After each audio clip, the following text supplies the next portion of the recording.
एक छोटा सा टॉपिक है, क्योंकि हमें क्या पढ़ना है, टेनेगो-सुगानो डायग्राम। तो टेनेगो-सुगानो डायग्राम के लिए मैंने आपसे कहा था कि जो ऑर्गल डायग्राम्स थे वो किसके बीच में ड्रॉ कर रहे थे, वो हम ड्रॉ कर रहे थे ई एंड डेल्टा ओ के।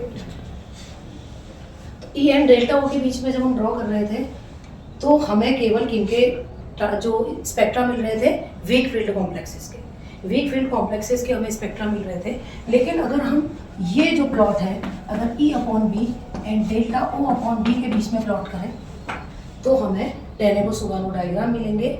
और ये प्लॉट से हमें क्या मिलेगा, जो स्ट्रॉन्ग फील्ड कॉम्प्लेक्सेस हैं उनके भी हमें क्या पता चल जाएंगे, इलेक्ट्रॉनिक स्पेक्ट्रा कैसे होते होंगे स्ट्रॉन्ग फील्ड कॉम्प्लेक्सेस के।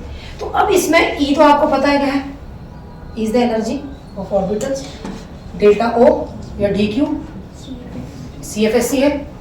अब बी क्या है, तो हमें समझना है बी क्या चीज़ है। तो बी के लिए हमें पढ़ना है Racah parameters.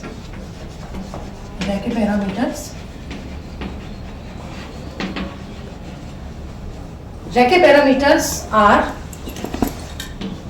Inter electronic repulsion parameters. Inter electronic repulsion parameters. Inter electronic repulsion parameters हैं क्योंकि आपने देखा कि एक पर्टिकुलर कॉन्फ़िगरेशन था, उस कॉन्फ़िगरेशन में क्या हुआ, इंटर इलेक्ट्रॉनिक रिपल्शंस हुए थे। उस कॉन्फ़िगरेशन में कॉन्फ़िगरेशन कैसा था, पार्शियली फील्ड। कैसा कॉन्फ़िगरेशन था, पार्शियली फील्ड।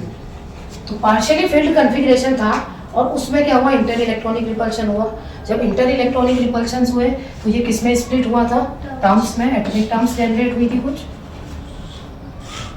उसके बाद फर्दर परटर्बेशंस होते हैं और वो लेवल्स एंड स्टेट में भी जो जनरेट कर सकता है उनमें स्प्लिट हो सकता है। तो एक डीएन कॉन्फ़िगरेशन कुछ टर्म्स में स्प्लिट हुआ है due to inter electronic repulsion. तो इन इंटर इलेक्ट्रॉनिक रिपल्शन जो हुआ है उसकी वजह से वो टर्म्स, अब जैसे D2 कॉन्फ़िगरेशन है वो किस में स्प्लिट हुआ, वो किस किस टर्म्स में स्प्लिट हुआ था, वो तो 3F में, 3P और 1D, 1G and 1S, 5 term में स्प्लिट हुआ था। तो जब ये टर्म यानी जो DN था वो अलग अलग लेवल की एनर्जी की टर्म्स में स्प्लिट हुआ। तो इन एनर्जी लेवल्स में जो ये स्प्लिट हुआ है ये किसकी वजह से, इंटर इलेक्ट्रॉनिक रिपल्शन की वजह से। तो इसके इंटर इलेक्ट्रॉनिक रिपल्शन को मेजर करने के लिए जो पैरामीटर होंगे उनको कहेंगे रैके पैरामीटर। और ये जो रैके पैरामीटर है ये क्या कर सकते हैं, इनकी हेल्प से हम इन पर्टिकुलर टर्म्स की लेवल की एनर्जी पता कर सकते हैं कि 1G की एनर्जी कितनी होगी, 1D की कितनी होगी और 1S की कितनी होगी, 3P की, 3F की। हम एब्सोल्यूट एनर्जी भी कैलकुलेट कर सकते हैं with the help of inter electronic repulsion parameters. ये जो पैरामीटर है वो 3 होते हैं generally, A, B and C। जो रैके पैरामीटर्स हैं 3 पैरामीटर्स हैं A, B, C, और इन A, B, C की हेल्प से ही हम एनर्जी कैलकुलेट कर सकते हैं पर्टिकुलर एटॉमिक टर्म की। और क्या हो सकता है कि हर एक जो टर्म है उसके लिए इनमें से कोई 2 या कोई तीनों के तीनों इनका यूज हो सकता है for calculation of energy. In levels की एनर्जी कैलकुलेट करने के लिए इन तीनों का यूज भी हो सकता है और इनमें से किन्हीं 2 का भी यूज हो सकता है। तो उसके लिए क्या है कि इसका कुछ परसेंटेज जो है वो इसकी लेवल की एनर्जी को बताएगा। फॉर एग्जाम्पल अगर मैं 1S की एनर्जी को देखूं तो 1S की एनर्जी में निकाल सकते हैं with the help of these parameters, क्योंकि इनकी वजह से ही ये जो DN था वो स्प्लिट हुआ है D2। तो इसकी एनर्जी लेवल अगर मैं देखूंगी तो ये क्या होती है, A + 14B + 7C।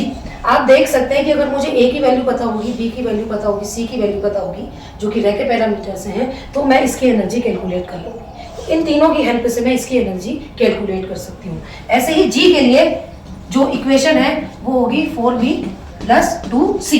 तो अलग अलग प्रोपोर्शन हो सकता है। तो इन रैके पैरामीटर की हेल्प से मैं इस पर्टिकुलर लेवल की एनर्जी पता कर सकती हूँ।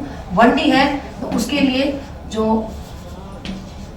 इक्वेशन है वो 3B + 2C। देन 3B के लिए क्या है, A - 7B और 3F के लिए है A + 8B।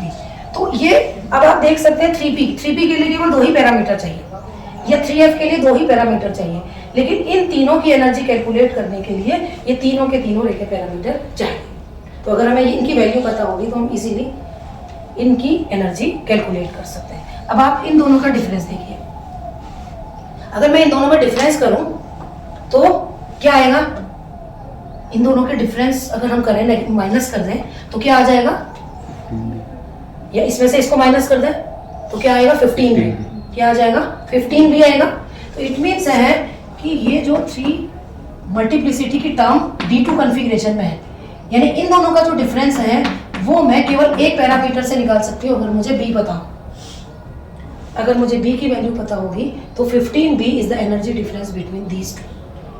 तो क्योंकि ये इंटर इलेक्ट्रॉनिक रिपल्शन की वजह से ही स्प्लिट हुए, इसलिए उन पैरामीटर की हेल्प से हम, अगर हमें ट्रिपलेट स्टेट के बीच की एनर्जी गैप निकालना है तो केवल एक पैरामीटर की वैल्यू चाहिए, दैट इज B। अगर मुझे 1s की चाहिए तो मुझे तीनों पैरामीटर चाहिए। अगर मुझे सिंगलेट मल्टीप्लिसिटी की टर्म के बीच का डिफरेंस चाहिए तो मुझे कोई 2 पैरामीटर चाहिए। ये तो कैंसिल हो जाएगा, यानी मुझे B और C अगर पता होगा तो मैं उस एनर्जी डिफरेंस को कैलकुलेट कर सकती हूँ। तो अब आप देखिए, generally for a metal ion, एक मेटल आयन के लिए जनरली जो B की वैल्यू है वो लगभग 1000 सेंटीमीटर इनवर्स होती है, लगभग 1000 सेंटीमीटर इनवर्स होती है। और जो C होता है, C की वैल्यू क्या होती है 4B। अगर मुझे B की वैल्यू पता होगी तो मैं C की वैल्यू निकाल लूँ, और अगर मुझे C की वैल्यू भी पता चल गई, B की वैल्यू भी पता चल गई, तो मैं 2 इक्वेशन की हेल्प से A की वैल्यू भी निकाल सकती हूँ। तो ये अगर मुझे वैल्यूज पता चल जाए तो मैं क्या निकाल सकती हूँ, पर्टिकुलर एनर्जी लेवल की एनर्जी कैलकुलेट कर सकती हूँ। ये क्लियर है। अब इन तीनों पैरामीटर में से मैंने कहा जो इंपॉर्टेंट पैरामीटर है वो B इसलिए होता है क्योंकि B जो है वो 2 ट्रिपलेट स्टेट की बीच की एनर्जी को बता देता है, और B की वैल्यू जो है वो लगभग 1000 सेंटीमीटर इनवर्स होती है। ये है मेटल आयन। ये किसकी बात है, मेटल आयन की बात हो रही है कि एक मेटल आयन में जब पार्शियली फील्ड कन्फिग्रेशन होगा तो उसमें इंटर इलेक्ट्रॉनिक रिपल्शंस होंगे। उन इंटर इलेक्ट्रॉनिक रिपल्शंस को मेजर करने के लिए जो पैरामीटर्स होते हैं, they are inter electronic repulsion parameters and they are ABC। और ABC की हेल्प से हम पर्टिकुलर लेवल की, पर्टिकुलर टर्म की एनर्जी कैलकुलेट कर सकते हैं, एब्सोल्यूट भी कर सकते हैं if we know the value of ABC, और उनके बीच का डिफरेंस भी पता कर सकते हैं। ये बात है कॉम्प्लेक्स, इसकी है मेटल आयन की। अगर मैं कहूँ कॉम्प्लेक्स बन गया, कॉम्प्लेक्स आयन का फॉर्मेशन हो गया, मेटल आयन से क्या बन गया, कॉम्प्लेक्स।